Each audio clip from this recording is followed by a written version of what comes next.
Well, good morning, good afternoon. I don't know when you are going to watch this, but this is basically the virtual Wednesday lecture. And we are now starting the second module of the course, which is atomic bonding, and then microstructure of metals, and then we learn about steel. The textbook has a little bit of information in chapter 2, so it is section 2.1, and if you want to learn more, then you should look at the optional text, which is on syllabus, Callister and Redwich, also chapter 2. So in this packet, we are going to learn about the macrostructure, the interatomic, intermolecular bonds, and basically for preparation of teaching you how the atomic structure is actually determining mechanical engineering properties. So you have seen this before. So when we think about scale, you can start from atoms or subatom length scale, and then you can go all the way to very large dimensions. As engineers, the scale that we are typically looking at in terms of the structural components we work with, the parts, etc., they are in this range from, let's say, centimeter to several meters.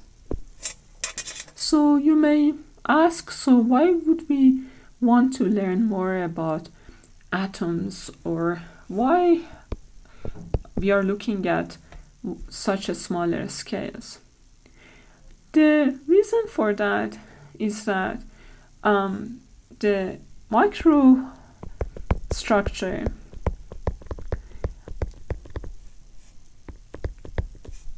very much affects the engineering properties. There is a direct link. So to be able to design good materials, to be able to understand the behavior that we see, we need to learn about microstructure. Also, it may not look obvious why we need it as engineers, but we need to learn about it in material science for civil engineering class. So you may remember that we talked about the multi-scale nature of construction materials. So construction materials, they are really multi-scale. You normally look at everything in macro scale. It can be tens or hundreds of meters. But actually, if you look closer, there is a structure at different scales. For example, in millimeter, centimeter range, sub-inch basically, or in micro scale, which is 10 to the minus 6 meter or smaller, the things that we would only see if we use, for example, an scanning electron microscope, as you can see in this figure. And it turns out that these macro properties, they have a very large influence on macro scale properties. And to be able to control the macro scale properties or design the macro scale properties and understand them, we actually need to understand what's going on at very, very small scales. So I hope this gives you enough motivation to be excited about this lecture. In the previous classes, when I was teaching you or reviewing for you mechanics of materials, I showed you elastic modulus. So here we are looking at the elastic modulus for different materials. So you see that on average, metals have higher elastic modulus than, let's say, polymers. And they are also typically stiffer than some of the important ceramics that we work with, like concrete. So the question is, why? Why some materials are stiffer than the other ones? Why do they have higher or lower elastic moduli? And it doesn't really end, or it is not limited to elastic properties. There are also other material properties that we are interested in. For example, conductivity. Why metals are conductive to temperature and electricity, but plastic isn't?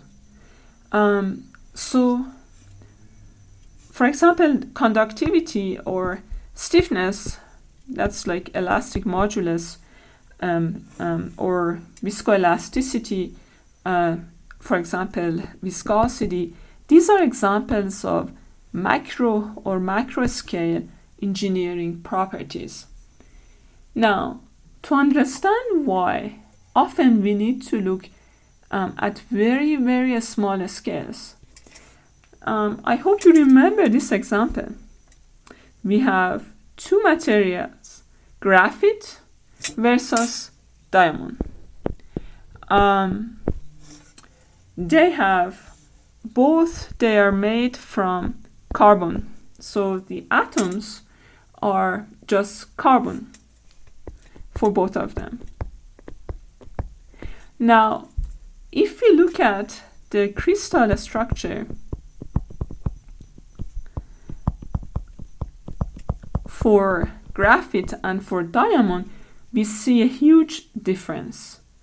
In diamond, every single atom is connected to the neighboring atoms, so they are very tightly connected. And in graphite, you have layers of bonding. So you have one layer which is very nicely bonded, but then the bonding between the two layers is kind of loose. And it turns out that this is why, for example, when you write with a pencil, the material sticks to the paper so you can actually write. But diamond happens to be the stiffest material.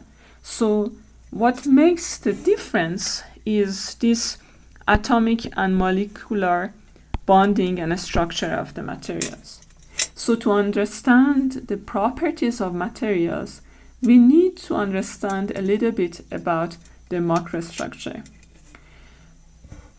So let's review a few things that you have probably seen before, but maybe forgotten. I don't know. Let's start with the building block of materials, with atoms. So atom is the building block of matter.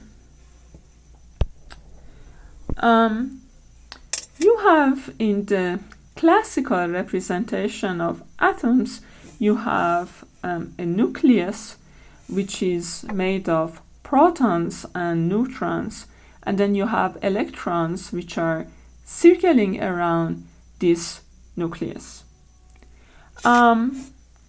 Atomic number, you may have heard this before, is defined as the number of protons, which is the same as number of electrons.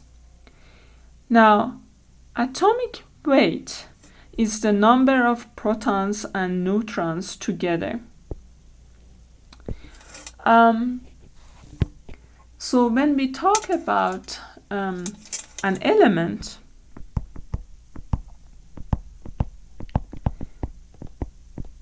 we are talking about an atom or a group of atoms with the same atomic number.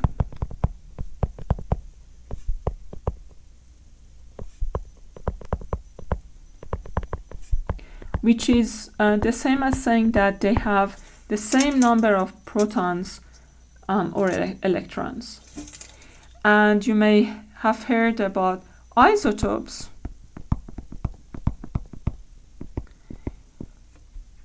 which are elements with different number of neutrons.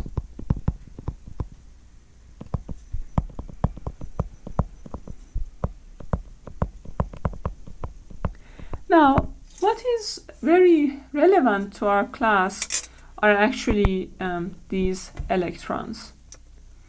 So let's do a little example just to remember what atomic number and atomic weight are. This is, we are looking at a representation of helium, which is an element. So try to think, what is the atomic number?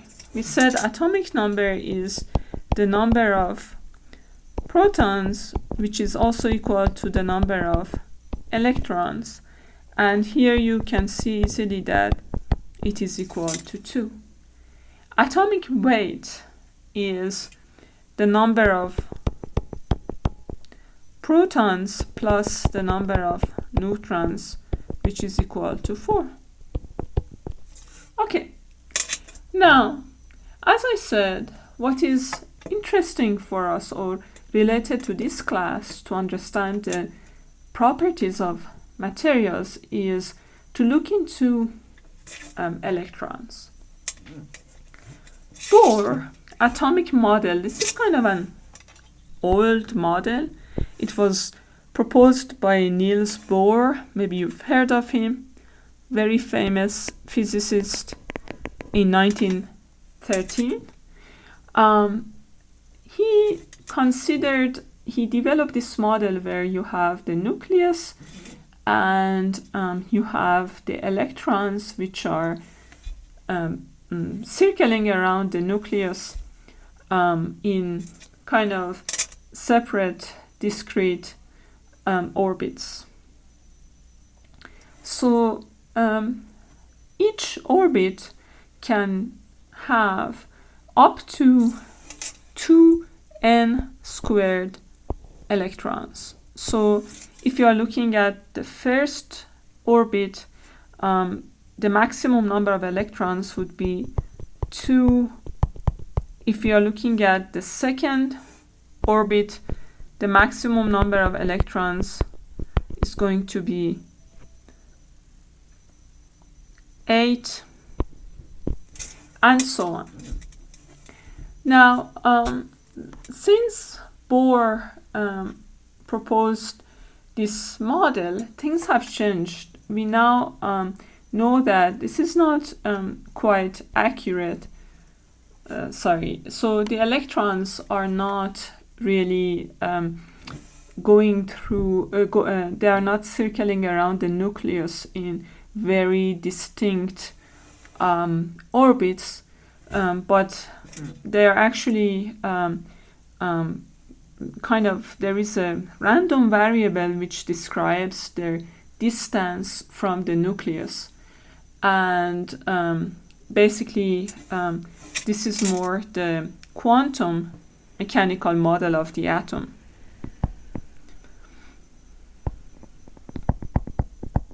You may have heard about quantum physics. So this model is very simplified, but it serves the purpose for us. So we'll stick with Bohr's model. For example, here we are looking at a nitrogen atom, and you see that we have 2 electrons here and we have 5 electrons in the outer shell. So we said that maximum could be 8. So you can think that basically there is 3 electron deficiency here.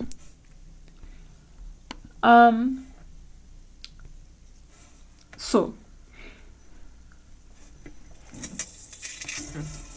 orbital shells have limited capacity. So as I told you, the maximum number of electrons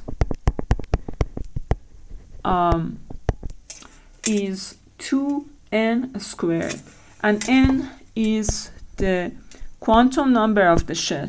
So the first layer, n is equal to 1, the second layer is equal to 2, and so on. So the first layer can take up maximum 2 electrons, second layer 8 electrons, third layer 18, which is 2 times 9, and fourth layer 32, which is 2 times 16. Now,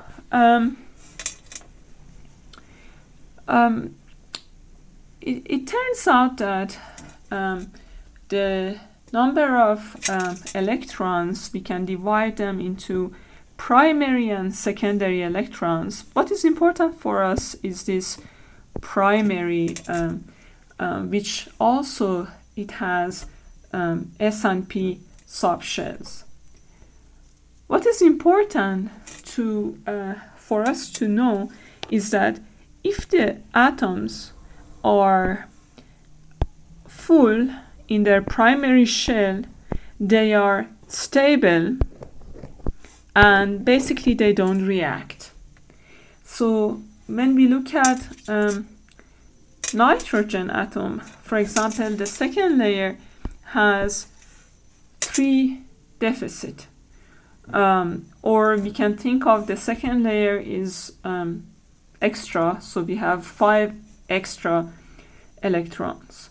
And these electrons, which are at the very these electrons which are at the outermost layer, they are called valence electrons. So these are important for us. So it's important to know that if the atom has some deficiency at the outer layer, it's not stable. And those electrons at the outer layer are called valence or valence electrons. Now, when the atoms react, the atoms can release, attract, or share electrons. And their goal is that they want to be stable. Everything in nature always moves towards stability. So their goal is to be stable. So, for example, if we have carbon and hydrogen, if we look at the atoms, if you look at the outermost layer, in carbon we only have 4 electrons, but we could have 8. So it is not very stable. It has 4 kind of electron deficiency. Hydrogen has only 1 electron in the first layer, and it's also not stable because it can have up to 2. So to form a molecule, one way to form the molecule is that basically these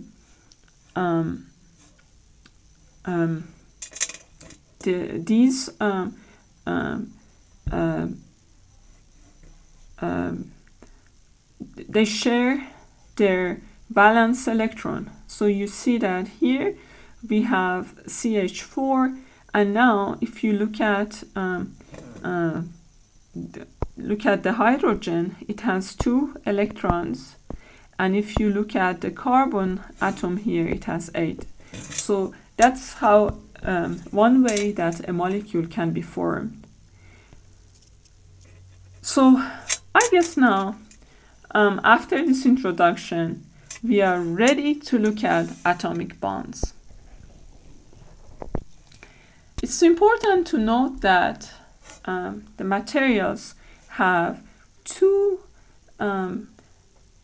categories of bonds. So they can either have primary bonds or secondary bonds. And it turns out that the type of bond that they have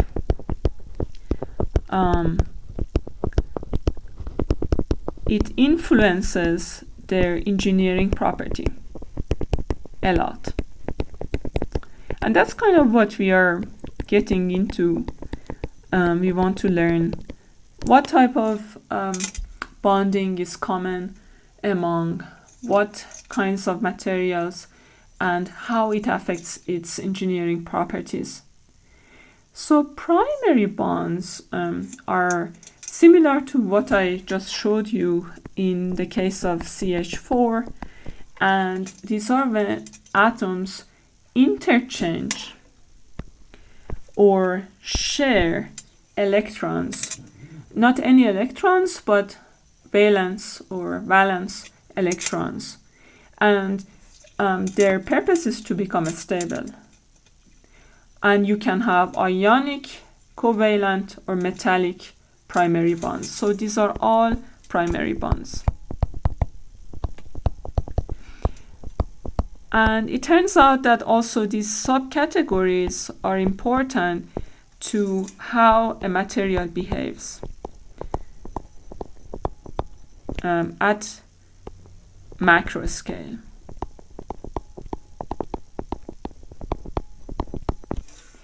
And then we have secondary bonds, which can be electrostatic bond, and or they can be intermolecular bonds, and we are going to talk about that one by one. So the rest is first to teach you what each types of these bondings are, and then how different materials, depending on the type of the bonding that they have, they develop different properties.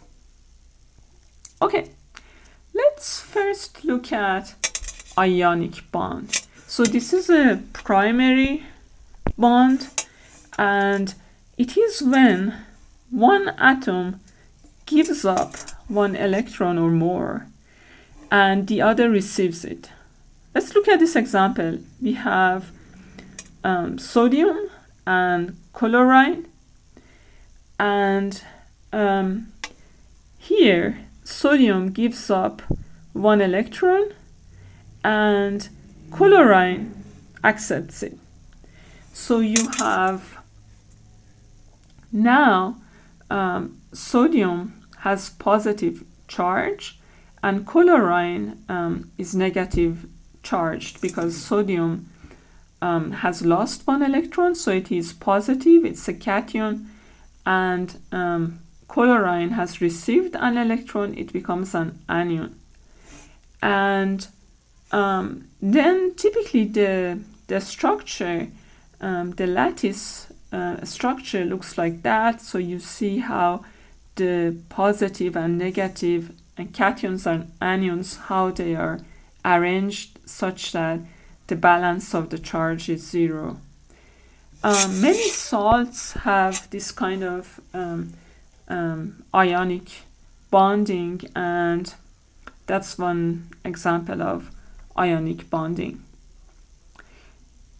Okay, so what are the properties of materials which have this kind of bonding? The bond is very strong. One has given up something, the other has received it. If we look at a crystal, so this is what you see here, the arrangement of the atoms or ions in this case. So crystalline structure is basically repeated pattern of atoms. And the bonding is very strong. And because of that, the result of this is that their melting and boiling points are high, because it's hard to melt them. You need to have a lot of energy to break these bonds. Remember, whenever you want to change the state, you have to break some bonds. If the bond is very strong, then you need more energy. So that translates into high melting and boiling points. They are hard and brittle solids typically, and electrons are not free. So here the electrons have been transferred from one atom to the other, and the result is that they are electrically insulating and also thermally insulating. So you see how this bonding affects directly the properties that these materials have. The second type of primary bonds are covalent bonds. Here, atoms don't give up and receive, but they simply share the valence electrons between them. So the bonding sometimes is very strong, but sometimes not so, and this depends on the number of shared valence electrons. So the bonding is still good, so they are insulators. Non-metallic materials, for example, ceramics, concrete. That's an example.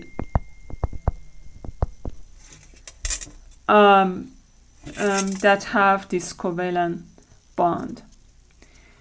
Then we have metallic bonds. This is mass sharing. So here, kind of, it's not that two atoms are sharing an electron. Basically, all the atoms are floating. So cations are kind of fixed in an ocean of electrons. So electrons are free to float, and because of that, we have very high electrical and thermal conductivity.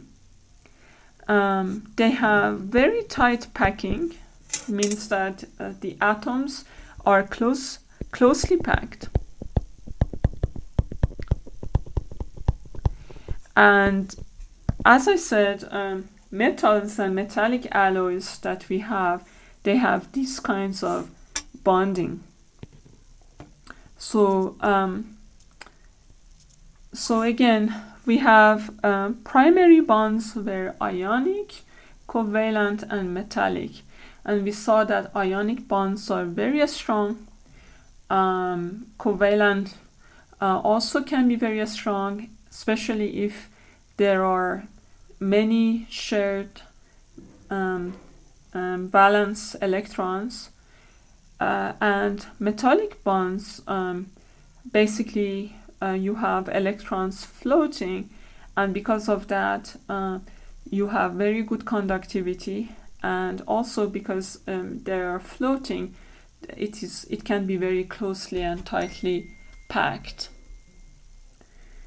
Now we had primary and secondary bonding, and we go from primary to secondary.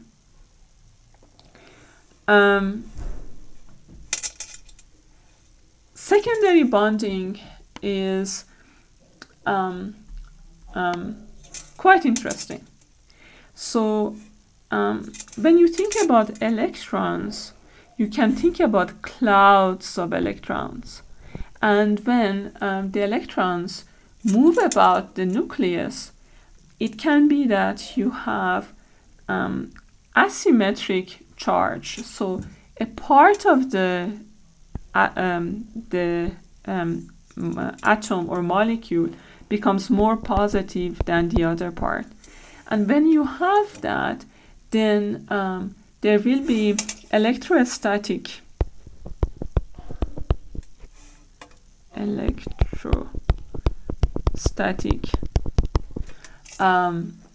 attraction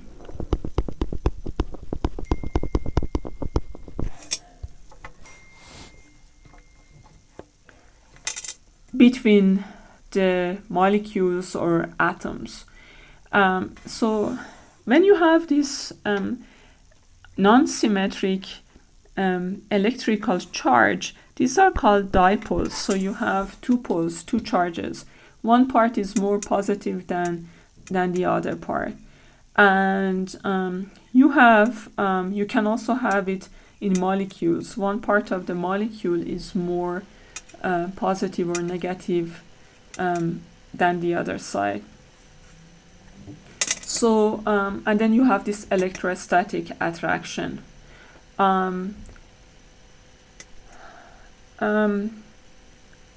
This type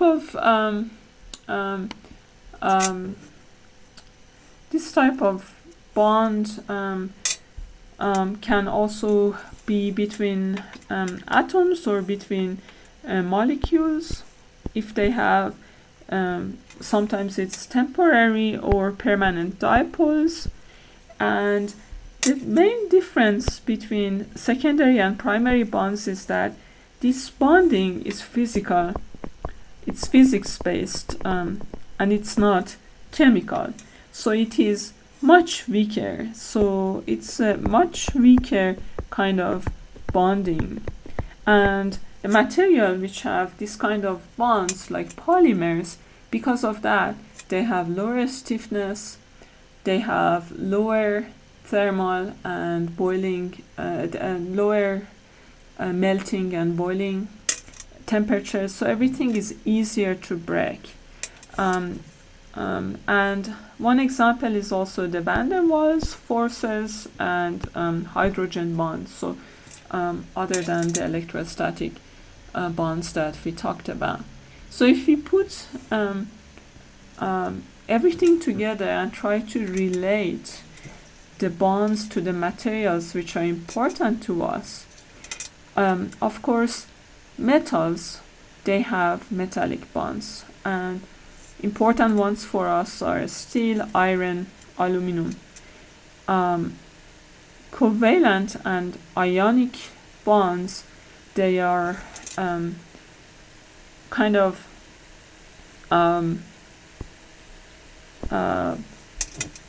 the type of bonds that you see, for example, in Portland cement concrete or in masonry or in glass or in aggregates. Both of these materials, they have crystalline structure, means that they have like a repeated substructure. So there is a repeated arrangement of atoms.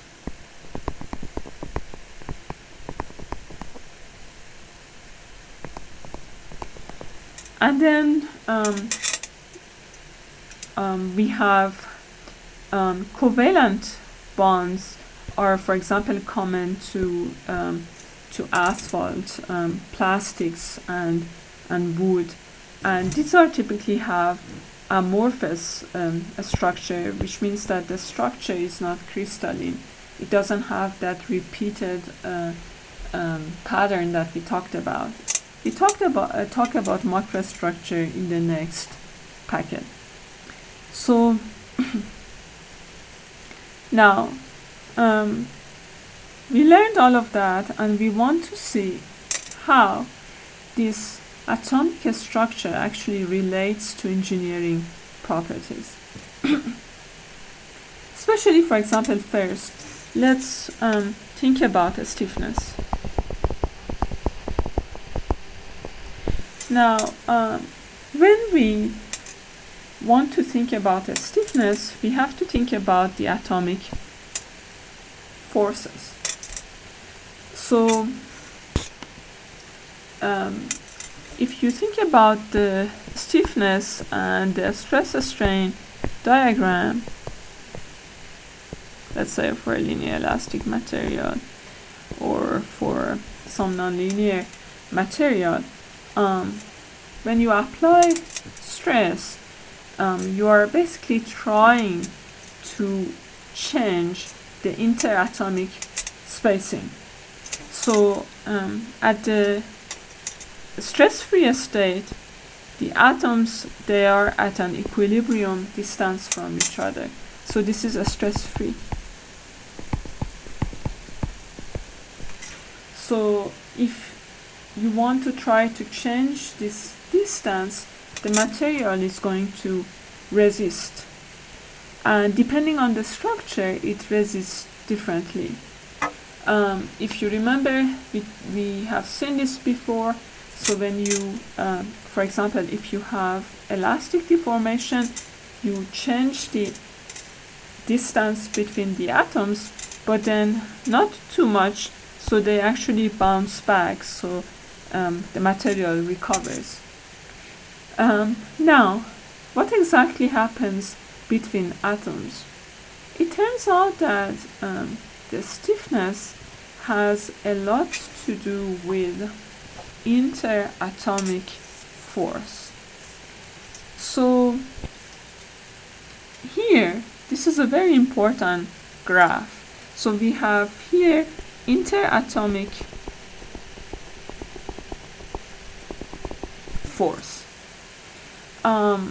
If we don't apply any force, at force equal to 0, the distance between the two atoms here, this is at rest. The distance is r naught, r0. This is called the equilibrium distance. So this is a distance that two atoms are maintaining with respect to each other, for example, in a crystalline structure, and this is at equilibrium. There is no force.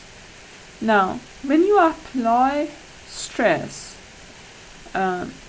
you may want to try to increase this distance, right? So you want to try to increase the distance. So here we are looking at force versus interatomic spacing. If force is equal to 0, the spacing is r0. So this is equal to F0.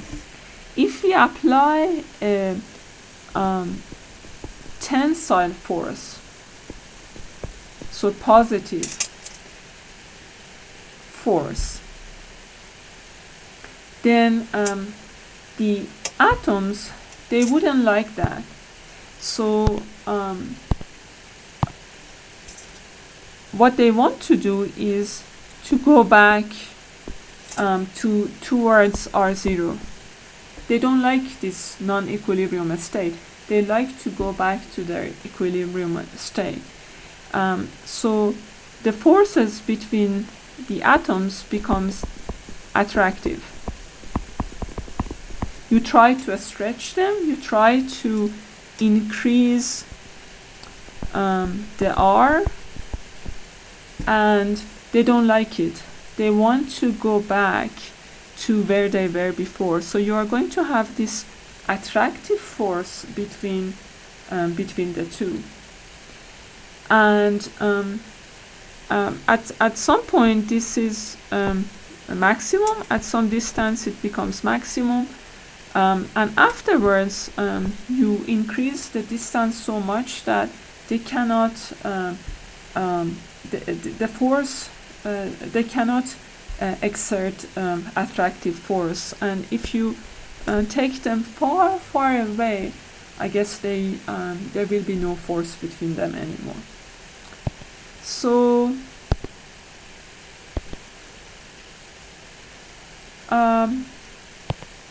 what happens when you try to bring them together? So you try to, for example, when you apply compression, you want to decrease the volume. So you are trying to force the atoms to to get closer, but they don't like it. So the force that will develop between them would be a repulsive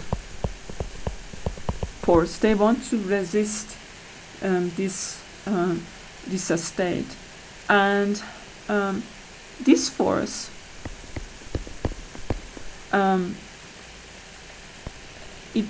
it is basically, if you try to bring them too much together, it can be very, very large. So it goes towards large values. So this is how it looks like. This is very important diagram. So again, we are looking at interatomic force versus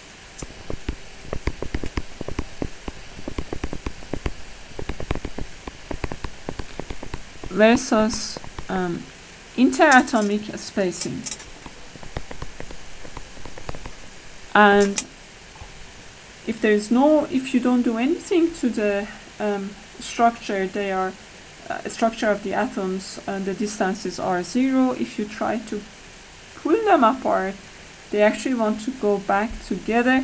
So you are going to have an attractive force which has a maximum, and then it becomes smaller, because if you pull them too much apart, they cannot really exert force on each other. And if you try to compress the structure, then they are going to repulse. It's also important, basically this is the same graph. Here it's shown as a summation of this attraction and repulsion. So again, we are looking at R0 here. That's the equilibrium distance. If you try to basically increase this equilibrium distance, basically the force will increase and then decrease, and if you want to bring them together, it goes down. And it's the combination of attraction and repulsion forces. Now, it's also useful to look at energy. So corresponding to that, if we look at the energy, the amount of energy at the point where we have equilibrium, of course the energy is minimum. And this amount of energy here, it's called bonding energy.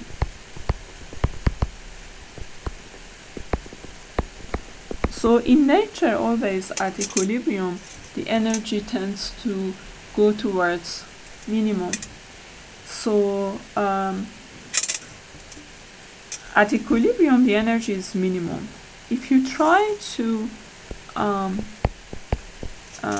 change the distance, let's say if you try to pull the atoms apart, then the energy in the system will be larger and larger. And if they are very much apart, then there is no energy. And then if you want to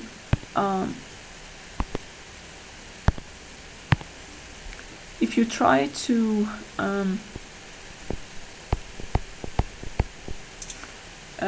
bring the atoms closer to each other, then the energy also going to increase, and at some point you cannot really bring them closer at a certain distance. So for that you need a huge amount of energy.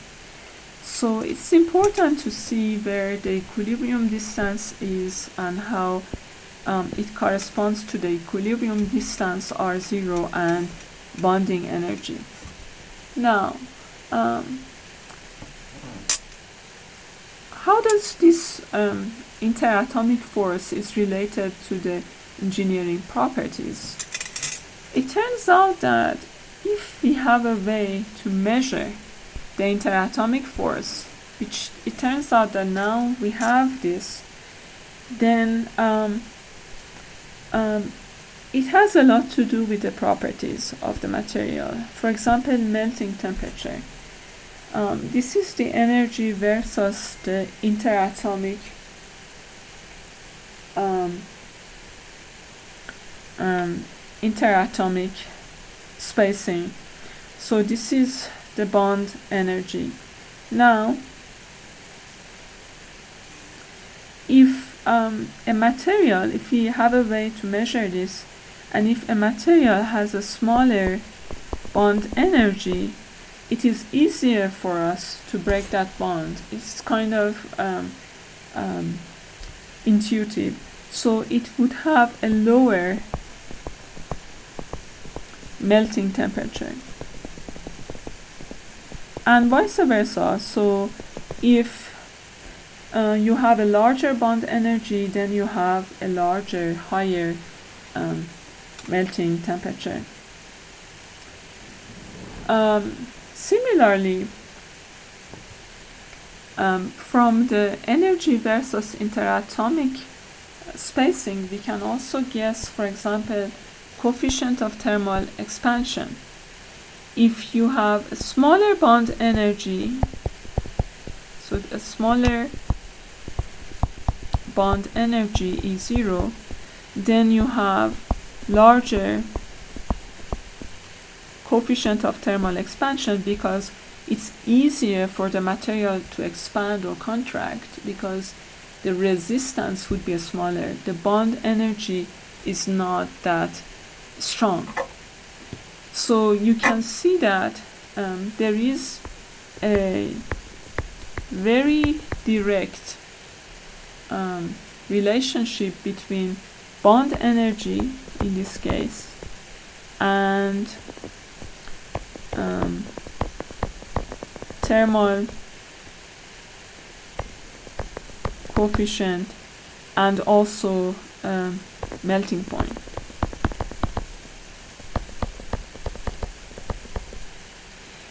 So as a matter of fact, for different materials, you kind of people have, now it is possible to measure interatomic forces, and people have looked at the bond energy. So you see that when it is higher, you also have higher melting temperature. It's also interesting to kind of look at the different bond types and try to compare their bond energy. So you see that ionic and covalent bonds and metallic, they have much higher energy than the secondary bonds that you have down here. And if you look at the melting temperatures for materials which have secondary bonds, they are even negative. And here, for materials which have large bond energy, you have much higher melting temperatures, as you can see here. So if you compare, for example, these two materials, you see that if you have larger bond energy, typically you have larger melting temperature too. There are other factors also in play, but you can kind of have a general idea of what is going on. So if we put this kind of a summary, ionic bonds, typically the bond energy is large. Covalent, it can be different depending on the number of shared atoms. Metallic is also can be different, and for the secondary, it is the smallest. So from here you kind of can relate that to the coefficient of thermal expansion and the melting temperature, and have an idea how each material would behave depending on the bonding that it has at atomic scale. So it seems that this is how far we can get today. I already have 50 minutes, and so that's where we stop.